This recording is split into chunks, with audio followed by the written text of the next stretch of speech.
Hey everyone, Mrhappy here, and welcome to Mondays with Mrhappy, aka Mrhappy Mondays, a weekly Q&A show where you ask me questions and I answer them. No green screen today. I took it away because I started a new workout regimen, and I didn't want to put it back. So here you go. Look, I mean, it's not like it's a bad sight back there, right? I mean, the worst thing about it is the old PC that's right there.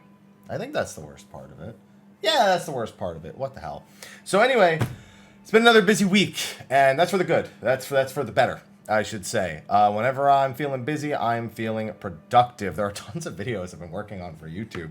I keep getting pushed back a day, 2 days, 3 days, and honestly, it's for good reasons. Because as you can see, my YouTube is anything but short on content, especially with the live letter that ended up giving me 3 videos, and then the benchmark and the promo site going live. And honestly, I could throw out a couple of other smaller videos. I plan on doing an updated MGP guide. My old one is still completely accurate, but probably just for the recency, so it ends up in people's inboxes and whatnot. I might do something updated regarding MGP for the Make It Rain event coming up as well. So busy. Gonna have a Genshin Impact video, not sponsored, but a video that's been a long time in the making as well. July 21st is patch 2.0 for Genshin, and I have been saving since November for a character that we had no release date on. So I've literally just been saving for a character we knew existed from the beta, but we had no idea when she was coming to the game.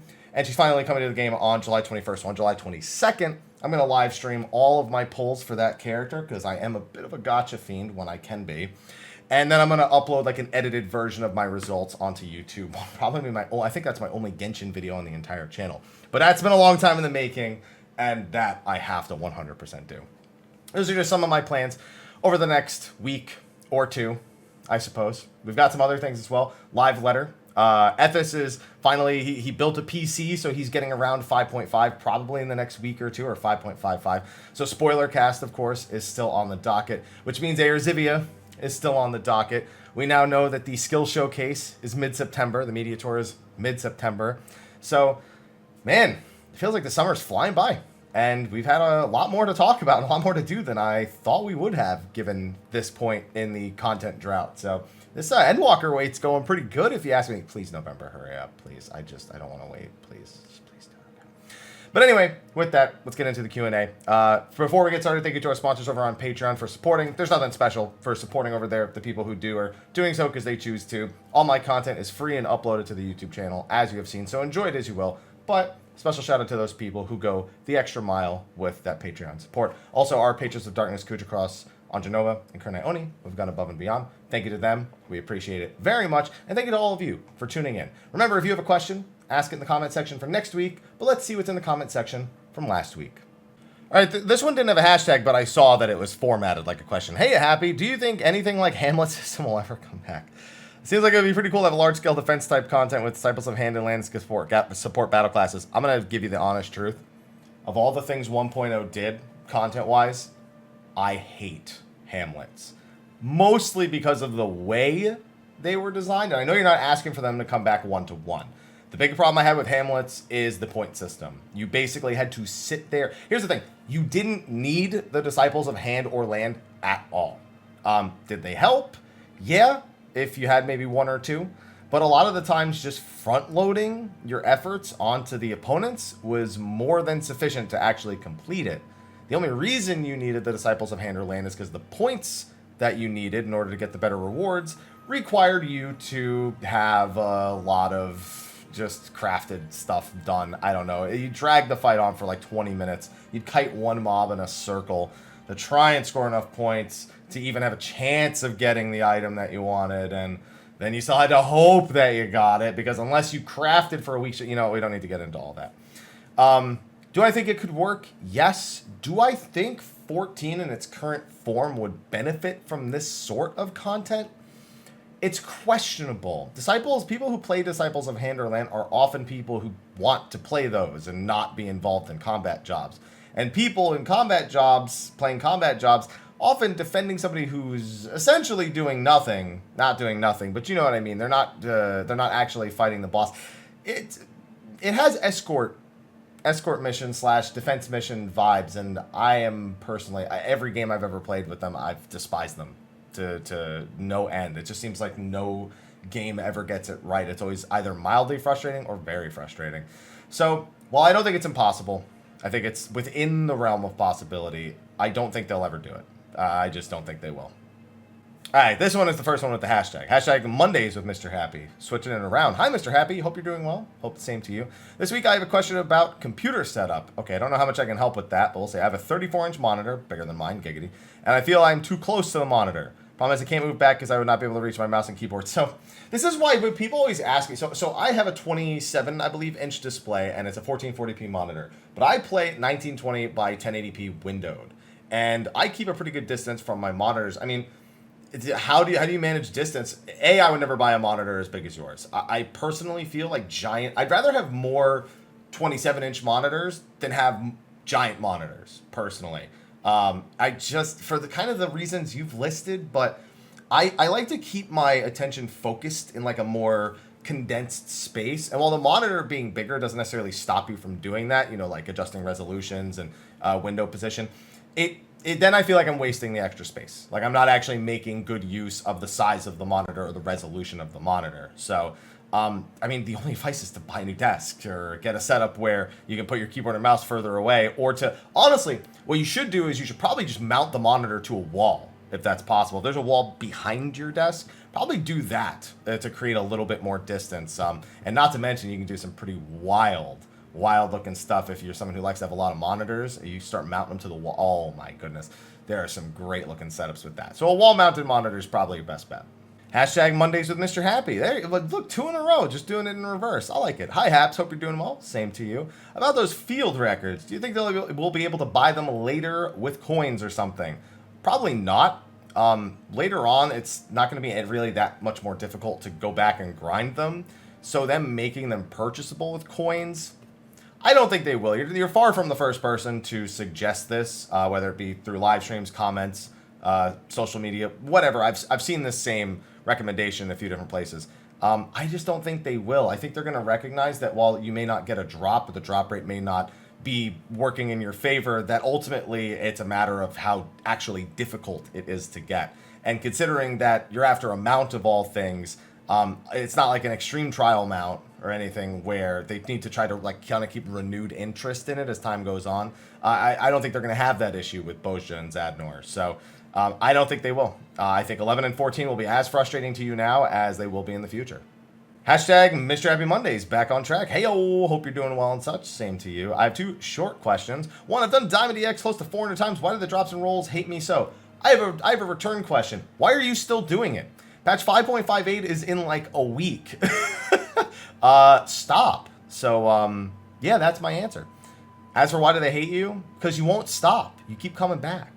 Do you think they'll ever buff Hydatos to make it more in line? Yeah, it's still kind of weird you can't do a crystal exchange in Hydatos, and I don't know why they are against doing it in that zone.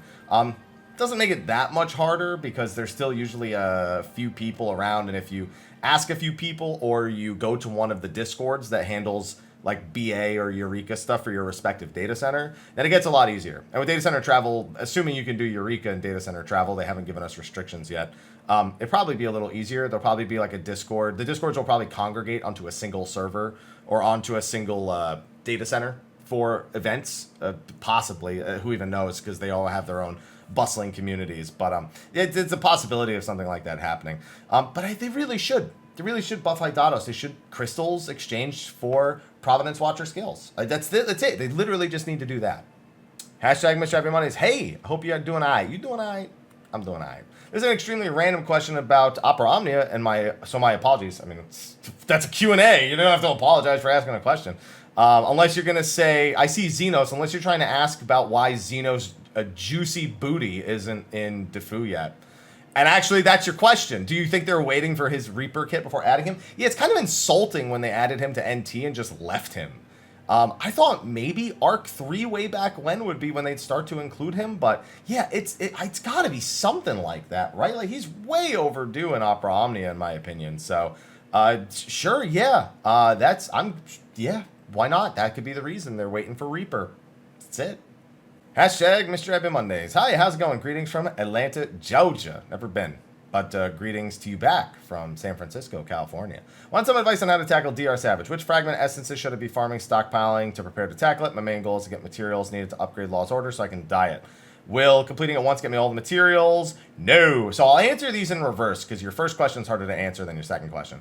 No. So upon defeating each boss, you obtain guaranteed 1 plate.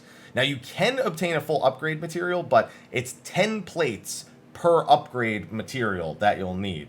And then randomly, like I said, sometimes these bosses also drop just an outright upgrade material overall. So like the first boss I think is feet. The second boss I want to say does Dahu drop anything? I don't think Dahu drops anything. I think it's hands for the second boss, head for the Phantom. It might be, I'm trying to remember, it's been so long. I know that the body comes from the Minotaur, the legs come from the third boss, and then the final boss, if you ever do beat the final boss, you're guaranteed 1 random full upgrade material. So, minimum, you're looking at 5 completed runs. If you constantly wipe on like the first, second, third boss enough to the fact that you get 10 of those plates, then it'll be 10 runs for those upgrade materials. So, especially if you want more than 1 set. But for your first question, you've left out the most important thing. You didn't tell me what job you were. So the answer is completely different depending on what job you're actually playing. I will say this, a safe bet is to at least stock up on pure essences for whichever job you're actually talking about. Tanks, Ether Shield is definitely a super popular one. If you're a melee DPS, expect to potentially be on rend duty. So having a few rends, which you'll get from getting your pure essence anyway. So that's not going to be that much of a struggle.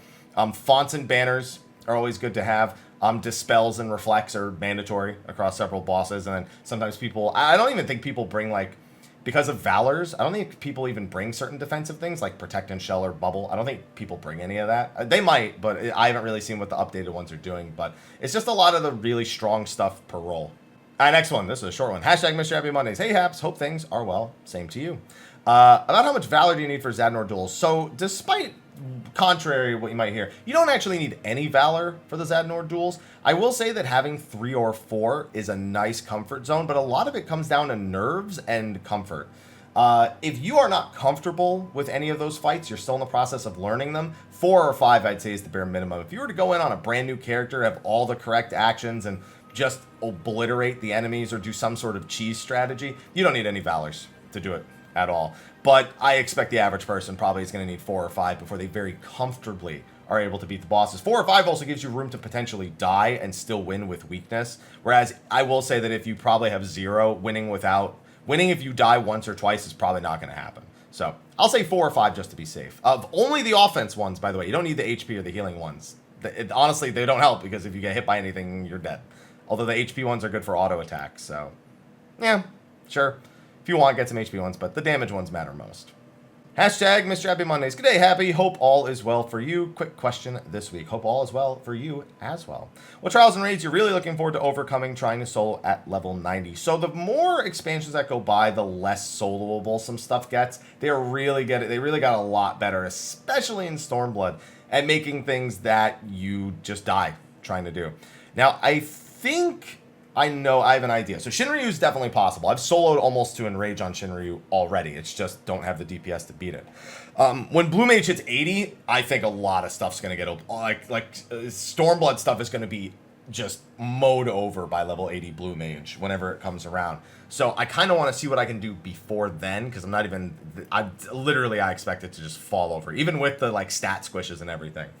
And that is another question. You know, they've said that they're going to make compensations for stat squishing so people can do stuff unsynced and it'll still feel good to do. Like, you'll still feel like you're a lot stronger even after the stat squish actually takes place.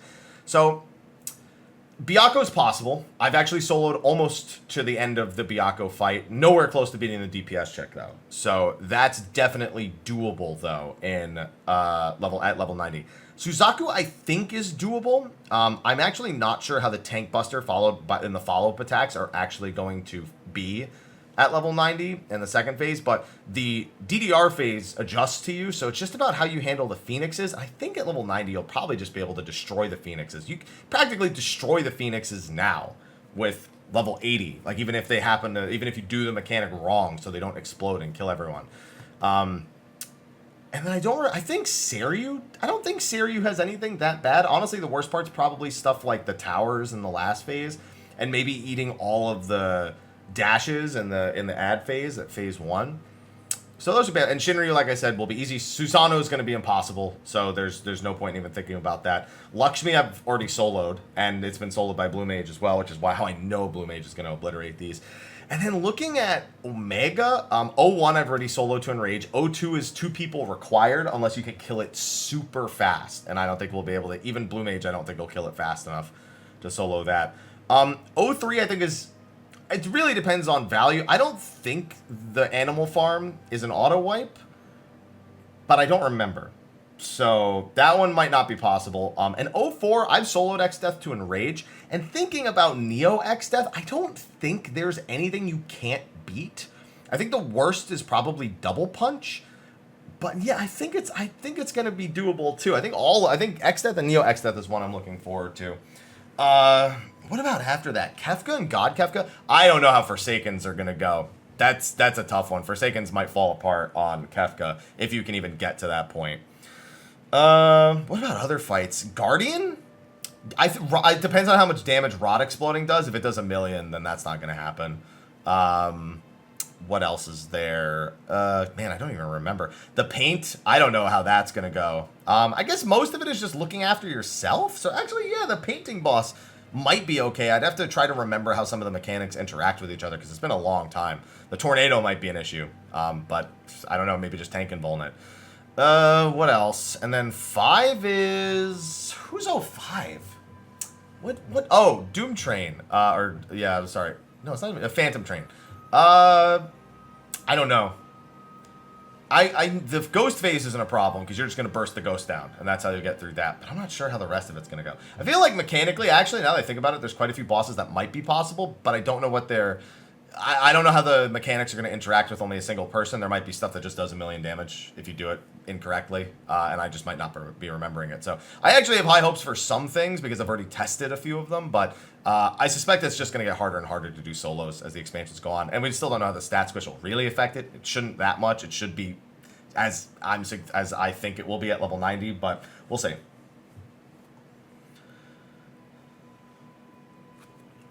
I got it scrolled right here, so I'll take it because this hashtag Mr. Happy Mondays, the weekly Q&A where you ask me questions and I answer them. Yeah, but you ask me and I answer them, not I ask them and you answer them. Silly person. Hey, Haps, hope all is well. Just a couple quick questions. Sure. The mysterious floating islands shown off during the Endwalker keynote have raised boundless speculation. Yeah. What are your personal theories on the location? I don't even really think about it, man. I'm just going to wait to find out. Here, it's Zeal from Chrono Trigger. And the final boss is actually Lavos. That's who the Dreamer is. There you go. Bam. Theory. With the assumed addition of dash ability to Summoner, that leaves Machinists and Healers without any sort of movement skills. I think all jobs should have some form of ODCD mobility. No, I honestly think they've gotten a little too excessive with it. Summoner was the only one without any, but Summoner had a lot of really good mobility tools without having any specific movement skills. And like you said, it's kind of the same with Machinist. I thought maybe the shotgun would have a knockback, but I don't think they'll do that either because repelling doesn't do any damage, so why would they make the shotgun do any damage and knock you back? You know what I mean? I don't think everybody needs a movement skill. I see why they do it. Like, I can logic why they might do it, but I don't know. I guess at the end of the day, I see so many people not use them for movement that consider it a degree of mastery. It looks really cool when you are good at it, but... I don't think they need it. I don't think every single job needs it. But I have a feeling slowly but surely we're going to get to that point. Hashtag Mr. Happy Mondays. Hey, Happy, how you doing? If you could pick one character... Hi. If you could pick one character from 1.0 now to get the Estinian or Graha treatment and join the main cast, who would it be and why? I mean, it's all the same characters. Like, there's a few that aren't here anymore. Like, we still... Like, the theory that Travanchet is actually Fandaniel is, like, one of the only things. And honestly, there's not really anybody that deserves it.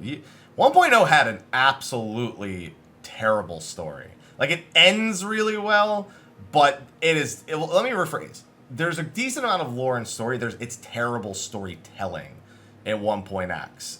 Outside of the big finale with Nail, realistically, there's not a whole lot to tell. And most of the things that do get told get retold in 2.0. Like, the 2.0 job quests are nearly identical to the 1.0 job quests.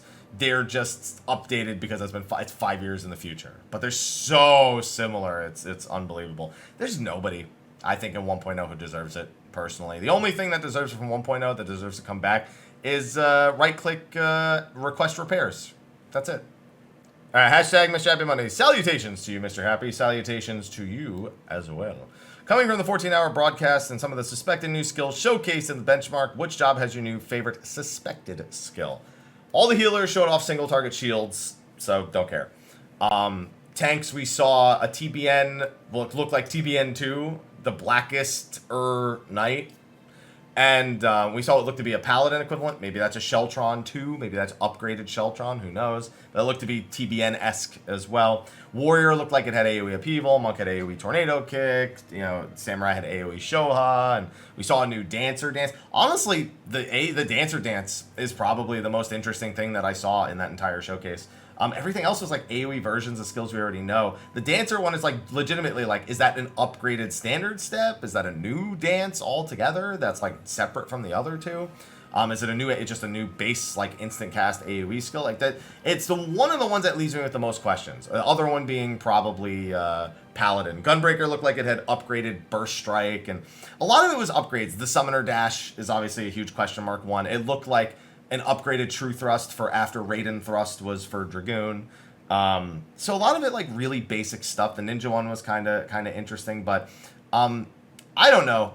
Most of it just seemed like AoE versions of skills we already had, or just showing that there was like at least a similar like overlap skill between the different jobs in the role. So I didn't think any of them were too crazy, but some of them had really good animations. And you know what? For me, that's kind of a big deal. Also, with the new lottery housing system, No, I don't care about housing. I think me having a house is an insult to people who want houses. My girlfriend has a house. She likes her house. I go to her house sometimes. There's no way I'm buying a house. So no, I don't care if it's lottery. I don't care if we were allowed to just make one and just take a spot and there was no competition. I wouldn't even do anything with it after I bought it. So again, still be a waste. So no. Hashtag Mr. Happy Mondays. Hello, hello. Hope you're doing well. And the streamer event isn't stressing you out. It's not that it's stressing me out. It's that it's overwhelming because I don't know what to do with this degree of positivity. Just to be clear. So, thank you. But don't worry. Don't worry. Because there's sort of a two-parter, but one is pretty short. Okay. Do you think they're going to do more exploration content in 6.0? And what aspects of Eureka Boja's structure do you think will carry over? So, yes. They've already said Boja has an over 50% of the player base involvement rate. That's a huge sign. Now, I understand that it's because they put a lot of stuff in there. Who cares? That's a lot of people who are willing to participate in the content. They are almost certainly going to do another exploration zone. As for what will carry over, the action system, the duels will probably carry over. Hopefully we see a return of Bun Buns. Some sort of large-scale, difficult raid with some permadeath-esque option with BA and DRS Savage and stuff like that. So all those, I think those are all standard, and we shouldn't expect anything different. And well, that the new deep dungeon could throw a wrench into such things as preventing us from leveling in the new zone. I'm going to throw you this. I think the new deep dungeon should be a part of the exploration content. And I think that you should be able to use your actions and stuff like that in a limited capacity inside the deep dungeon. And then you can still level inside the deep dungeon because it's part of that content and it's all progressing at the same time. So I think they should put the deep dungeon as like the thing they add as part of that storyline in one of the patches. This is only possible, I think, if they start these exploration zones in point 2. If they start them in point 3, I don't think anything like that's going to happen. I also wouldn't be surprised, however, to see one exploration zone, one deep dungeon, and one big scale raid like Dolubrum with 2 difficulties. So I'm saying they got room. They probably want to switch things up on most patches. So, and then that would also make the deep dungeon part of the relic grinds. So I'm thinking maybe they might go that route with it. So we'll come back to this topic when we find out like a year from now. Hashtag Mr. Happy Mondays. Hello, Haps. You doing all right? I'm doing all right. You doing all right? I'm doing all right. And you say you think I've answered these questions before? Let's find out, shall we? First question with Endwalker Racing Captain 90. Do you think they may boost EXP gains a bit from the 50 to 70 brackets? Having just replayed through 50 to 60 and expecting 60 to 70 to feel similar? No.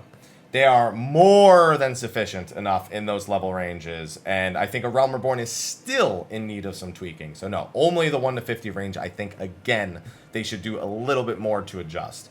However, worth noting, because they are doing the stat squish, even the EXP values are being squished. It doesn't mean that they're nerfing EXP, it doesn't mean that they're making it take longer, and it also doesn't necessarily mean they're making it take shorter, but they might take that opportunity to fix some of the scaling of certain aspects of the main scenario in order to help it. They haven't said they're doing that, I'm just saying that because they're changing the numbers anyway, that might encourage them to look at it a little bit deeper. So no, other than that, I don't think they're going to directly address 50 to 70 because they're super easy. I couldn't believe how much EXP you got from 50 to 60 even without Preferred World. In 1 to 50, it's pretty crazy, but that 46 to 49 bracket, still the worst part of the main scenario, without a doubt. Second question, do you ever think they may let us have a gear set that changes stats and levels with us? They said specifically they don't want heirloom gear because they don't want to invalidate all the other gear in the game. I think that doesn't make any sense because they do it to themselves anyway, because it's a vertical progression game. But I understand what they're saying. If people have heirloom gear, then all the dungeon drops you get while you're leveling up are now utterly useless outside of Glam, and they still like the idea of people getting them as upgrades. They've said they don't want to do heirloom. You'll only ever see that earring be an heirloom piece, most likely. That's it. Yeah, I don't think they're going to do it. They've said they don't want to. That doesn't mean they won't do it. I just don't think they will. Hashtag Mrhappy Mondays. Hi, Haps. Hey. Hi. New player here, and I just unlocked the Doman Enclave. Can't find any information how this is different from Ishgard. It's nothing like Ishgard. You literally walk up to a box and vendor items like you would to like a generic vendor in town, and every week you do that, it progresses. That's it. That's all it is. And it's instance and different for every player. So it's not... so instance isn't the right word. It's... oh, what's the word I'm looking for? I can't think of it. It's not instanced. Instance is like a term that gets thrown around, but there's another term for what Doman Enclave is. It is... oh, fuck. So, it's kind of like Alexander out in the hinterlands. Before you finish the 3.0 MSQ, the giant bubble doesn't have Alexander in it. As you do the Alexander quest, Alexander starts to appear there. But you're not in separate instances of the hinterlands every time. Just the visual aspects need to be triggered on your client side. But the server side all functions exactly the same. So as you rank it up, the appearance of yours will improve, but other people are seeing an up-to-date appearance version of the Doman Enclave. So the building is per individual, and so it's nothing like Ishgard, basically. Also, Remnant Soul and Idleshire used to be junk. Yeah, they don't do that anymore. Now, since Idleshire and Mordona, now they just... we have the restorations. We have Doman Enclave and we have Ishgard, and that's how they do the advancements of those zones. So there's not really anything else like that in the game anymore. And I don't think they'll do that in the future. I think they want us working towards improving something instead of just doing it over time. All right, hashtag Mrhappy Mondays. Hello, Haps. Hope you're doing all right. I'm doing all right. You doing all right? I'm doing all right. Hello. Oh, never mind. I don't know why I read it twice. I moved something on the other monitor and I confused myself. Lately, I've been progging both Ukab and T, the only two ultimates I need to beat. I already have a bunch of clears on Uwu. Started prog much later than T, made it to Heaven's Fall, or on TM on Brute Justice Cruise Chaser. Now we're getting up to Inception on Alexander. I'm loving Ukab more and more the more I do it, but I'm starting to hate T the more that I do it because it feels like most of the difficulty is dumped up front. What do you think of fights like this? Is there a way to balance where the difficulty is thrown at the beginning without potential burnout of the fight? So there's pros and cons to doing it that way. The pro being that it kind of helps you relax a little bit more on the later phases. You can take some of the anxiety of going for that first clear and kind of slow down because the mechanics aren't as difficult when you're getting towards the latter half of the fight. I'd say the final phase of T is like Savage difficulty, not even like final boss tier Savage difficulty, just like generic Savage difficulty.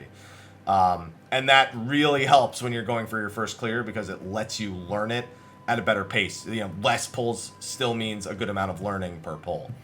But there, as Ukab feels more and more satisfying the further you get, and that last final push where the mechanics aren't super difficult the mitigation, the healing, the positioning is all super tight, and a single mistake likely means an enrage. So there's pressure in a different way. Uwu kind of does that pretty well also, with every death feeding to bring the enrage about even sooner. And I think that they just have a lot of different approaches. I personally, T is my least favorite ultimate to do. I think Ukab, while it takes a little too long to prog it, if from scratch it takes a little longer, at the very least you make a lot more headway early on, and it feels better to get to each and get through each of the trios. T just living liquid memes, dolls, somebody crit a doll by accident, somebody didn't drag it in, somebody didn't get to 25%, Hand of Pain killed because people weren't balancing things out, or somebody messed up a limit cut, or a Nisi got passed too soon, and there's so many little things in the front, and then you kind of smooth through after inception. A wormhole is a big block for some people, but I don't even think wormhole's that bad. I think people overblow that. I think they state its punishment correctly, but that's like no different than half the rest of the fight, where if one person screws up, it's almost unrecoverable across everyone else. So I don't know. I've never thought wormhole was that bad. I think figuring it out is the worst part, and then other than that, I've never been too impressed by it. So is there a way to do it? I mean, yeah, they are balancing it. There are pros and cons, but it's a matter of whether or not you are okay with it or not. And I feel like more people are not okay with front-loaded difficulty challenges like T. Hi, Mr. Appy. You missed an H. With every expansion, by the way, job levels increase, new abilities come out. Team always seems to try to balance the bloat out by taking some away and spreading them out throughout the expansions. Tends to feel like there are not as many actions for low-level roulettes or incoming sprouts. Do you think they'll eventually do like a palace system or get all your skills up to level 50 for instances and dungeons?